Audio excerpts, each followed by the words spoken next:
Mommy back with another video in a series that we are calling Countdown to Thanksgiving. Now we're going to cook stuffed peppers with ground lamb. And it's going to have like a Middle Eastern African flair to it. We're going to use a seasoning called Barbary, B-A-R-B-E-R-E. And we're going to add that. Now, if you choose to add that to your spice, you can also substitute it by making your own. But the Barbary is hot. It's got a little hot dish. And I want to make sure you know that spice. Now we're going to start, because you know what we're starting with. I'm starting with a little butter. Now, I want you to listen to me again. These are celebration recipes. I don't cook like this all year long. Okay? So I'm using a bit of butter. I'm using a bit of ghee butter. I'm using quite a bit of that. But this is a celebration. This is not something for you to eat every day and eat at all times. This is your little one time during the year in the holiday seasons. We get our best, we do our best, and we serve our greatest. So yes, when I'm using a little butter, we're going to start with that. Now, we're going to start with a little tomato paste. Because why? I want to cook that tomato paste a little bit. And that's the Cento tomato paste. I like this because when you get the cans, you can open it up. And now you got to figure out what to do with the rest of the stuff that's in the can if you don't use the whole thing. Okay? So we want to cook this tomato paste. Okay? We want to cook that because it's been sitting around a little while. We want to get it cooked. We don't want to add a whole lot of it. But if you like a lot of tomato paste, add some more. It's okay. It's not a thing. Now, we're going to take another thing. I'm going to reach across in front of the camera. That's called pomegranate sauce. This is like a syrup. You can make a drink out of this. I do often make a drink out of it. But I also sweeten items with it when I'm cooking. And the thing about tomato paste, you have to add a little sugar to it. You often see people making spaghetti and they add a little sugar to it because over time, especially if you don't know what the process is that people are using to make it, you will, it'll get bitter. So people always put a little sugar in with that tomato paste. I'm trying to break that tomato paste down a little, and we're going to put a little sugar in this. Hopefully we're going to put a little sugar, pomegranate sugar. If I can get it open. There we go, boom. Just a tad bit. We'll put a little sugar in it. Okay, we're going to throw that around. Okay. Then we're going to put our diced tomatoes. These are fresh tomatoes. I didn't peel these, but I'll include a process in the future in which I peel them. We're going to get the flavor, okay, into that. Okay. Then we're going to take something called capers. This is like a little bud of a flower. It's very tasty. You know, it's very popular in cooking. If you've never heard of it, it's called capers. I'm going to put a few in there. And then I put those back in the fridge. Put that around.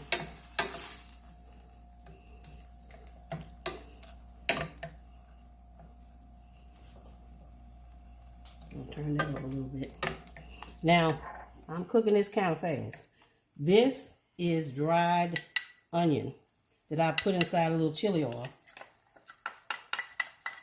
And put that in. This is fish sauce and oyster sauce. 2 tablespoons each. Okay. And now, I'm going to turn this up a little bit. Because we're going to let this cook down for a minute. We're going to take a little break. We're going to come right back while I let this cook down a little bit and let these flavors marinate just a bit. And then we'll finish it up. Now, as you can see, we did about 3 or 4 minutes away from the camera. And you see that the tomatoes have cooked down. Now we're going to add the lamb, ground lamb. We're going to add that to the pot.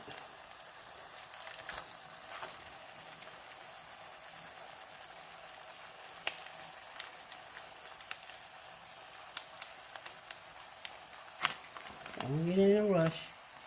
Take your time.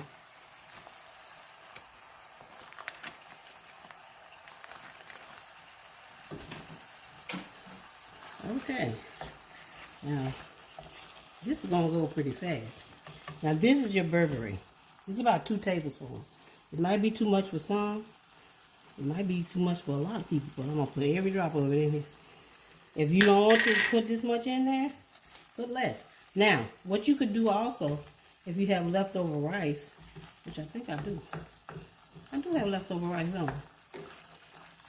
Might add that. Look and see. No leftover rice. But if you had leftover rice, which I didn't want, I really wanted the meat. So I just planned to cook it. But you can stretch this with leftover rice. You can even stretch it with breadcrumbs if you want to. But I just kind of want the peppers and the meat because my peppers are not that big. You see. And I thought this would be lovely. Just stuff it with the meat and the vegetable on the outside. Because I've got a lot of vegetables and not a lot of meat. So this might be a change. But if you have a larger family, you want to go ahead and add some rice to this and stretch it as far as you can. You can add, I add fornio to it. You could add that if you like. And really stretch this. So now, I don't want to let you stand here and watch me stir this until I don't see any pink. Because I really don't have to stir it that long because I'm going to take it out of here and put it into some cups. But when you're dealing with meat, you try to get it as cooked as you can, even if you're double cooking it. Because these days and times, you never know. Okay, we are going to check out while I get this all cooked, cool down, then get it put all in the cups and let you, oh, I'm so sorry, and then let you see it after it's in the cups. And I apologize to you because I've already told you why my neuroskeletal problems I have. Sometime on occasion I will drop things. So I've asked you before to be patient with me, and please continue to be patient with me. So we're gonna take a break. We're gonna come right back. I'll have the stuffing into the bell pepper cups, and then I might stuff a last one. But I'm sure you know how to spoon stuff into cups. You probably don't want to see that. So let's go back. Let's go away for a minute, and then we'll come right back. So these are the stuffed peppers full of meat. I'm going to put a little tops on them. As you can see, put the little tops on.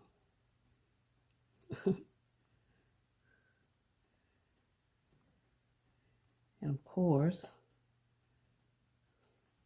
they're going to go into the oven. I got something mixed up here. Oh. Okay, sorry about that.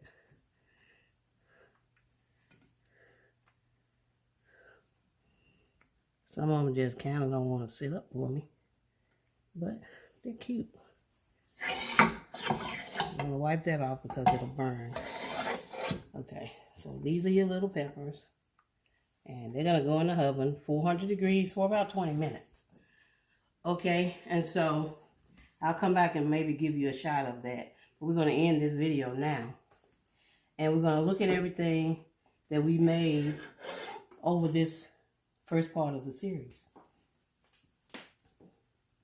or maybe all of the series, depending on, you know, how many places we have to put this out.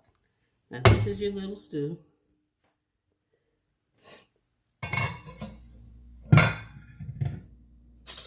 Beautiful as it is.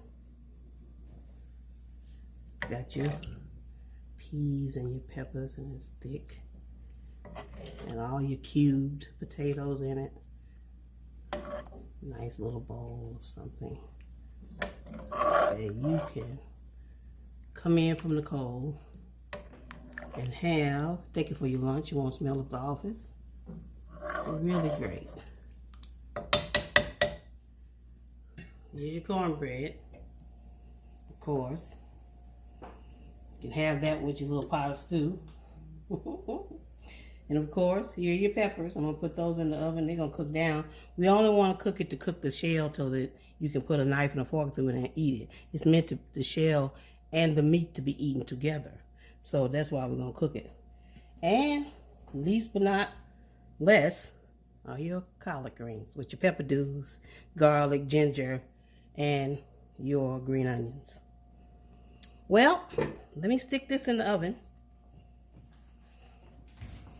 so you can get a shot of me doing that. Oh my gosh. No problems, no worries. This is not worried about that. We'll get it on in here. There we go. I'm going to stick that on in the oven.